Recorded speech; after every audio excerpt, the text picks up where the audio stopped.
The second way to add movement into your shots is by actually moving the camera. What's happening is a change in perspective, where we first look at our talent from a low perspective, now might change to a high perspective. And like we've seen before, this also changes the visual story. Camera movement is a lot about story and emotion.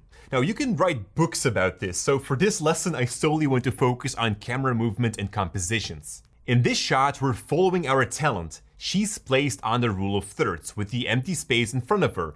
This is the walking space and gives reason to why she's walking forwards. Now at a sudden movement, she stops, but I make sure to adjust the camera, framing her on the opposite side. So we've changed the composition during a shot through camera motion.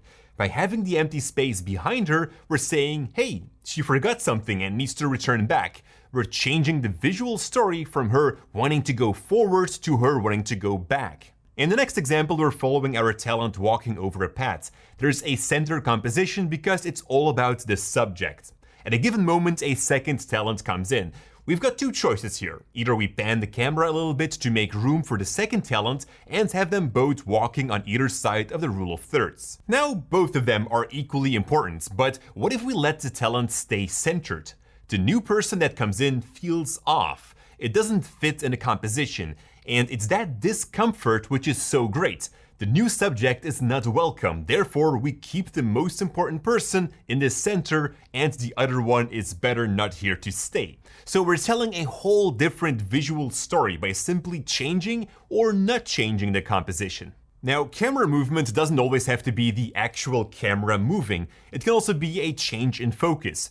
Here's Lorenzo again, and as he looks behind him, we pull focus. Now, depending on your shot, you might need to adjust the framing, but it is the focus pull that created the movement in the first place. We can also add new elements into the scene with camera movement.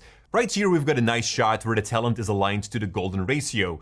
We're not really using the spiral yet, but we can make a change to that as we move the camera backwards, introducing a new element that is going to function as that spiral. Now, interesting about this is that we first have the point of interest on the subject, but as we move backwards, introducing new elements, the point of interest changes, and this forms a spiral that we follow and the point of interest is back at the subject. So we've guided the eyes across the entire shot, making it very dynamic. We could also emphasize leading lines. Here we have a leading line going towards the subject. By following the direction of those leading lines, we make them much stronger. What I also like to do a lot is change the perspective of leading lines. Here we have a pretty flat shot where the talent sits on a bench. It's correctly balanced to a composition and the bench is working as leading lines. But as I move closer to that bench, it becomes more three-dimensional, pointing towards the talent as she stands up and walks away. So again, we're making a leading line stronger.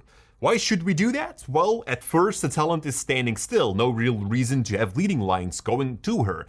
But when she decides to walk away, we change the camera perspective, making those leading lines stronger, which points to her direction.